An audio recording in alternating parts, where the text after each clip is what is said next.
Hello বন্ধুরা, welcome আমার বংনারী diaries পেজে। দেখো, ছেলেকে স্কুল পাঠিয়ে সকালে আমিও রেডি হয়ে যোগা ক্লাস চলে গেছিলাম। তারপর বাড়ি এসে টুকটাক ঘরের কাজকর্ম করে রেডি হয়ে আবার ছেলে আর আমি বেরিয়ে পড়েছিলাম আসানসোল ইস্কনের উদ্দেশ্যে। এই যে রথ রেডি হচ্ছে।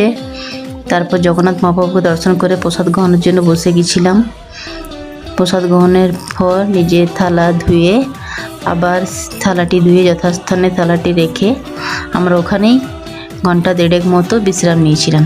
তারপর আবার বাড়ির উদ্দেশ্যে রওনা দিয়েছিলাম। হ্যালো বন্ধুরা, ওয়েলকাম আমার বংনারী ডায়েরিজ পেজে। দেখো, ছেলেকে স্কুল পাঠিয়ে সকালে আমিও রেডি হয়ে যোগা ক্লাস চলে গেছিলাম। তারপর বাড়ি এসে টুকটাক ঘরের কাজকর্ম করে রেডি হয়ে আবার ছেলে আর আমি বেরিয়ে পড়েছিলাম আসানসোল ইস্কনের উদ্দেশ্যে। এই যে রথ রেডি হচ্ছে। তারপর জগন্নাথ মহাপ্রভুকে দর্শন করে প্রসাদ গ্রহণের জন্য বসে গেছিলাম। প্রসাদ গ্রহণের পর নিজের থালা ধুয়ে আবার থালাটি ধুয়ে যথাস্থানে থালাটি রেখে আমরা ওখানেই ঘন্টা দেড়েক মতো বিশ্রাম নিয়েছিলাম।